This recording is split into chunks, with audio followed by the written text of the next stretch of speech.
पूजा की गई है। इस गुरु शिष्य परंपरा को भगवान राम व भगवान कृष्ण ने भी किया है। ऐसे ही एक गुरु जिसने पहली बार अखंड भारत का सपना देखा तथा अपने शिष्यों के साथ मिलकर उसे साकार करने का प्रयास किया। जी हाँ, हम बात कर रहे हैं आचार्य चाणक्य की। तक्षशिला विश्वविद्यालय के महान गुरु आचार्य चाणक्य, जिनकी राजनीति व कूटनीति का आज भी कोई तोड़ नहीं। उन दिनों मैसेडोनिया का शासक सिकंदर अपने विश्व विजयी होने के अभियान के साथ मिस्र और फारस को हराते हुए भारत की ओर प्रस्थान कर रहा था। आचार्य चाणक्य ने सिकंदर को रोकने के लिए भारत के सबसे मजबूत राज मगध से सहायता मांगने के बारे में सोचा। आइए मगध चलें।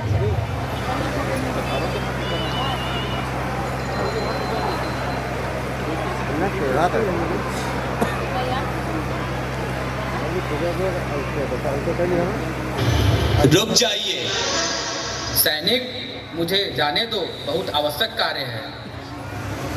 कौन है जो मेरे मनोरंजन में विघ्न डाल रहा है? महाराज, तक्षशिला के आचार्य चाणक्य आपसे मिलना चाहते हैं। चाणक्य, तुम्हारी हिम्मत कैसे हुई मेरी सभा में विघ्न डालने की? महाराज धनानंद की जय हो। महाराज, मैं आपसे सहायता के लिए आया हूँ। यवन देश का शासक सिकंदर मिस्र और फारस पर विजय के पश्चात भारत भूमि की ओर बढ़ चला है। आप कहना क्या चाहते हैं आचार्य चाणक्य? उसे बोलने दीजिए अमात्य। महाराज, भारत यवनों का पदाक्रांत होगा। अब मगध ही भारत की सीमाओं की रक्षा कर सकता है। बस इतनी सी बात के लिए तूने मुझे कष्ट दिया मूर्ख। अब तू मुझे बताएगा कि मुझे क्या करना है और क्या नहीं। याचना कर रहा हूँ महाराज, भारतवर्ष की रक्षा के लिए, भारतीय संस्कृति की रक्षा के लिए मैं आपसे सैन्य सहायता मांगता हूँ। मुझे भय है उस दिन का जब हमारी संस्कृति विदेशियों की दासी बनकर रह जाएगी। सीमाओं की रक्षा तो सैनिक क्या करते हैं चाणक्य? तूने इस छोटे से कार्य के लिए मेरी सभा में विघ्न डालने की हिम्मत कैसे की?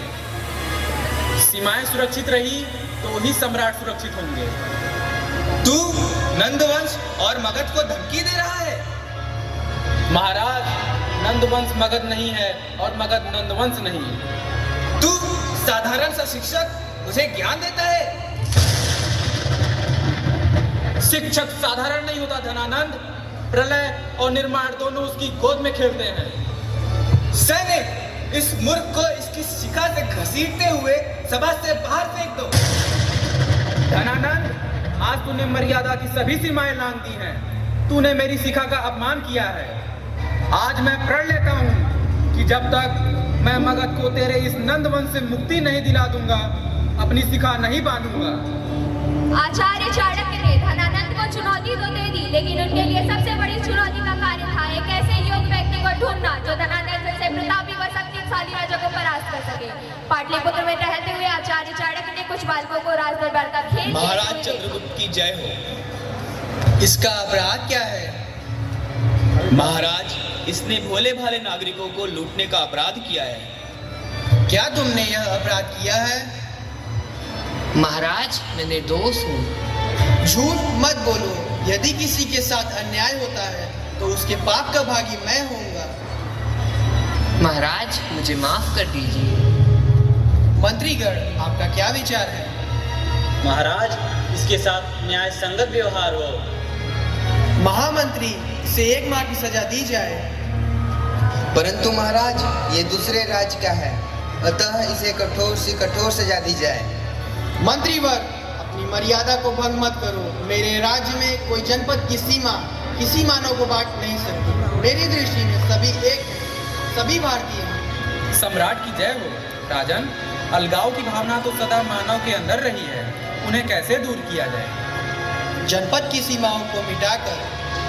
राजन, सीमा रेखा तो मानव स्वयं खींचता है, उसके मस्तिष्क से यह अलगाव की भावना कैसे खत्म हो? अभी तो मैं बालक हूँ। क्या नाम है तुम्हारा? तुम्हारे गुरु कौन है? मेरा नाम चंद्रगुप्त है। मैं निम्न कुल से हूँ। गाय बकरी चराया करता हूँ। पढ़ना चाहता था परंतु मुझे उससे भी वंचित रखा। मैं इतिहास की पुनरावृत्ति नहीं होने दूंगा। चलो मेरे साथ, मैं बनाऊंगा तुम्हें सम्राट चंद्रगुप्त।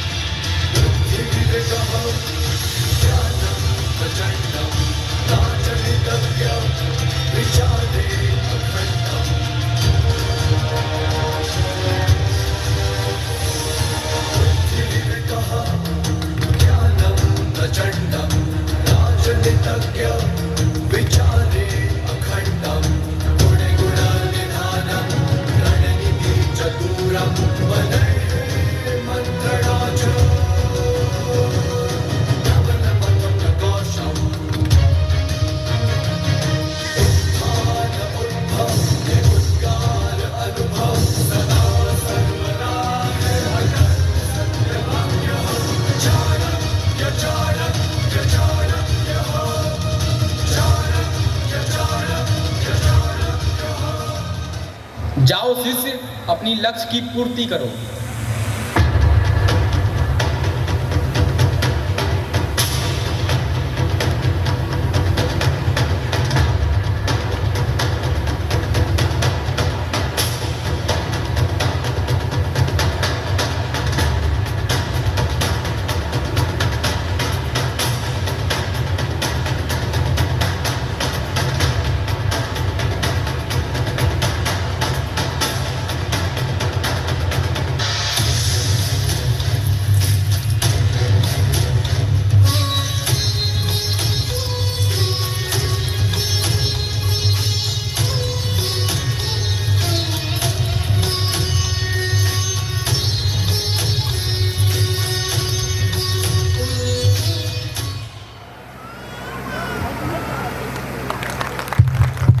एक शिक्षक वह होता है जो अपने छात्रों को बेहतर और जानकार इंसान बनने में मदद करता है तथा शिक्षक भाग्य का, राष्ट्र का भाग्य भी तय करते हैं, क्योंकि युवा उनके हाथों में होते हैं। गुरुओं का मान कभी ना होगा कम, चाहे कर ले कितनी भी उन्नति हम।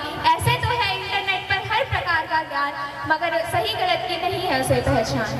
Let's give a huge round of applause to this wonderful act.